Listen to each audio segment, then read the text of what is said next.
আসসালামু আলাইকুম ফ্রেন্ডস। আজকে আমাদের এনএসইউতে কিছু বাবু আছে, দেখতে পাচ্ছেন ভর্তি করা হয়েছে। তো আমি প্রথমে শুরু করি বেবি অফ ফাতেমা। 4 দিন বাবুটার একটু সমস্যা আছে। তো বাবুটা অক্সিজেনে ছিল, সকালে হেড বক্সে ছিল। তো এখন হচ্ছে ওকে আমরা সিপাপে দিয়েছি, বাবুল সিপাপে দিয়েছি। তো যাই হোক, এখন স্যাচুরেশন মেনটেন হচ্ছে 98 আছে, হার্ট রেট একটু বাড়তি আছে। তো আমাদের পাশে এখানে একটা বাচ্চা আছে, নাম হচ্ছে আরুনা আক্তার। 10 দিন, পুরুষ ছেলে বাবু। এটা সকালে পেটটা অনেক ফুলা ছিল বাবুর, দেখতে পেয়েছি আমরা।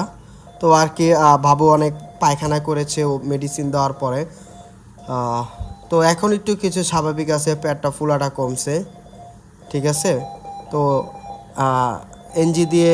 এনজি দিয়েছে, এখান থেকে ওয়াশ দেওয়ার পর এগুলো আসতেছে। তবে যে এখানে Rubina, baby of Rubina therapy চলছে, ফটোথেরাপি দেওয়া হচ্ছে। জন্ডিস আছে এবং নিউমোনিয়ার সাথে।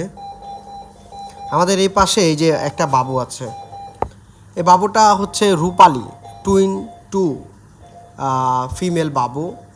এ পাশে একটা বাবু ছিল, ওরই ভাই বাসায় চলে গেছে, ছুটি হয়ে গিয়েছে, ও আছে এখন। ও কিন্তু কান্না করতেছে ওর ভাইয়ের জন্য, তাই না? কান্না করতেছে, ওর ভাইয়ের জন্য কান্না করতেছে। এই হচ্ছে আমাদের এনআইসিউর বাচ্চারা। আলহামদুলিল্লাহ দিলে সকল বাচ্চা সুস্থ হয়ে বাসায় যায়। এবং আমাদের এখানে নার্স, ডক্টর, অভিজ্ঞ সবাই একটা রুগীকে সুস্থ মতো বাসায় পাঠানোর জন্য অনেক চেষ্টা করে, আমরা দেখি। তো আর কি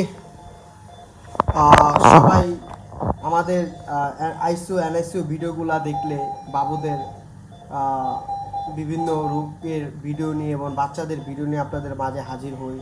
সবাই লাইক এবং সাবস্ক্রাইব এবং কমেন্ট করবে আমাদের ইউটিউব চ্যানেল আইসিউ এনআইসিউর। সব সময় লাইক এবং কমেন্ট করবে, এবং কি ভিডিও তোমরা পেতে চাও সেই বিষয় নিয়ে তোমরা আমাদের সাথে কথা বলতে পারো, বিভিন্ন কমেন্ট করতে পারো। খোদা হাফেজ।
কি হয় না?